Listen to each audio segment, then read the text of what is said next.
Selamat datang di A-Review Teknologi, review singkat teknologi masa kini. Sebelum kita bahas fitur yang ada pada Omada AR706W 4G, mari kita lihat apa saja yang ada di dalam boxnya. Oke, yang pertama ada beberapa dokumen termasuk installation guide, lalu ada unit utamanya. Oke, kita lihat. Oh, bahannya terbuat dari metal ya, bukan plastik. Oke, kita simpan dulu di sebelah sini. Lalu terdapat 5 buah antena, 2 untuk antena 4G dan 3 untuk antena Wi-Fi 6-nya ya.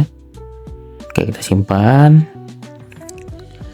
Lalu selanjutnya ada adapter power supply. Lalu ada tempelan dudukan agar tidak licin. Itu saja yang ada dalam boxnya ya.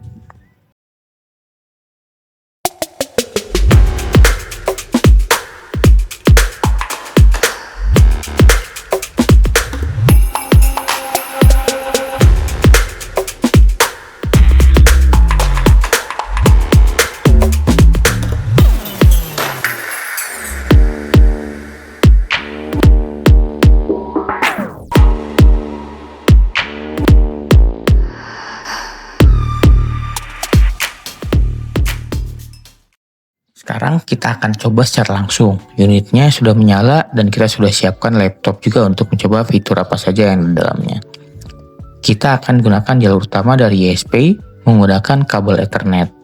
Kabel tersebut akan dikoneksikan ke port 1 2 Ethernet. Terlihat lampu berkedip hijau tanda sudah terkoneksi. Di sini saya akan gunakan kartu Indosat sebagai jalur backup. Kita bisa masukkan ke port 1 ya, masukkan port 1. Oke, untuk versi ini terdapat 2 slot SIM ya. Dapat kita lihat lampu LTE berkedip hijau dan terdapat 2 bar sinyal. Berarti kartu tersebut sudah terkoneksi. Lalu saya akan koneksikan LAN dari laptop ke slot LAN. Oke, di sini sudah berkedip hijau tanda terkoneksi.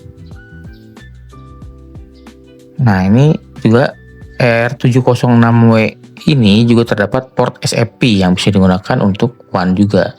Tapi karena saya tidak punya koneksi SFP, jadi kita tidak akan mencobanya.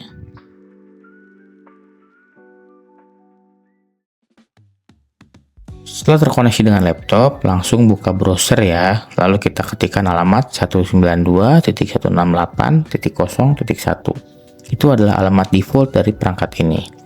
Setelah terhubung, kita diminta untuk membuat username dan password untuk akses ke dalam dashboardnya. Nanti setelah diisikan, kita isi username, lalu isi password, kita ulangi passwordnya, lalu ketik next. Oke, setelah di next, lalu di sini ada informasi mengenai jaringan ya. Kita lihat ada informasi apa saja, lalu kita next lagi, lalu bagian ini juga kita next lagi. Oke. Setelah itu kita diminta untuk membuat SSID untuk koneksi Wi-Fi beserta dengan kata sandinya. Jika sudah, kita bisa langsung next saja. Setelah itu kita akan diperlihatkan informasi yang telah kita buat tadi. Kalau sudah benar, kita tinggal next saja, lalu kita tunggu sejenak hingga setupnya berhasil dan masuk ke halaman utama.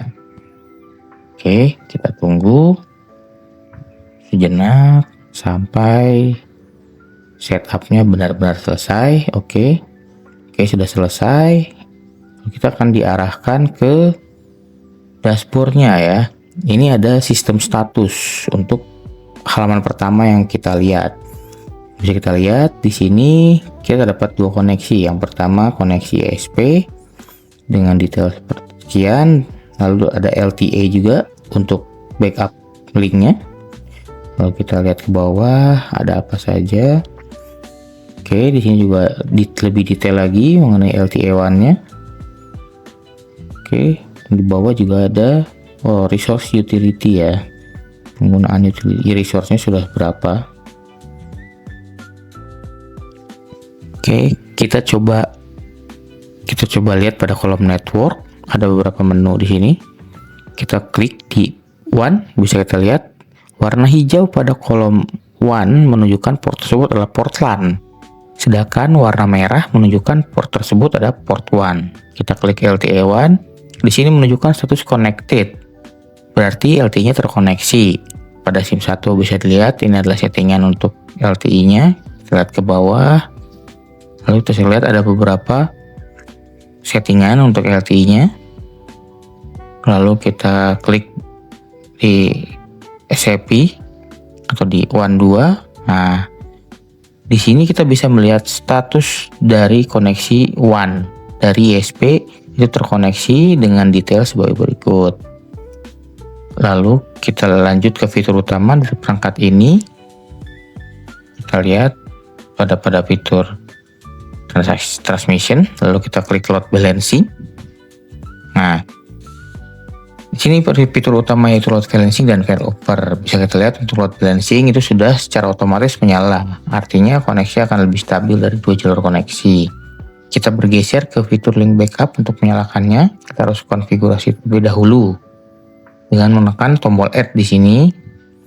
Setelah itu kalian bisa masukkan primary one-nya dengan centang sumber yang kalian inginkan. Di sini saya centang WAN 1 dan WAN 2. Lalu untuk backup one-nya saya centang LTE. Untuk mode terdapat 3 mode yaitu timing, failover full, dan failover partial. Jika sudah dipilih, langsung tekan OK, maka akan secara otomatis tersimpan. Jadi kita lihat, selain fitur tadi masih banyak fitur yang dimiliki oleh Omada ER706W 4G ini. Di antaranya ada firewall, behavior control, lalu ada VPN. Fitur VPN-nya juga cukup lengkap ya. Jadi lumayan lengkap fitur yang dimiliki oleh Omada ER706W 4G ini. Sekarang kita akan coba untuk tes failover apakah berjalan atau tidak fiturnya. Kita akan balik dulu ke sistem status agar bisa terlihat secara koneksinya. Di sini kita akan ganti sudut pandang ya agar bisa terlihat secara langsung. Saya akan gunakan tes ping ke www.google.com menggunakan command prompt akan bisa terlihat. Dapat terlihat koneksi berjalan dengan lancar dengan latensi yang cukup rendah. Lalu kita akan coba cabut jalur utama dari ISP. Oke, setelah dicabut bisa kita lihat tidak terjadi drop koneksi. Oke, yang berarti failover berjalan secara mulus ya. Dan ini berarti koneksi langsung beralih ke LTE-nya. Oke, mungkin segitu saja review yang saya kali ini. Ikuti terus review teknologi, review singkat teknologi masa kini. Saya Arif Patria Utama undur diri. Sampai jumpa. Terima kasih sudah menonton.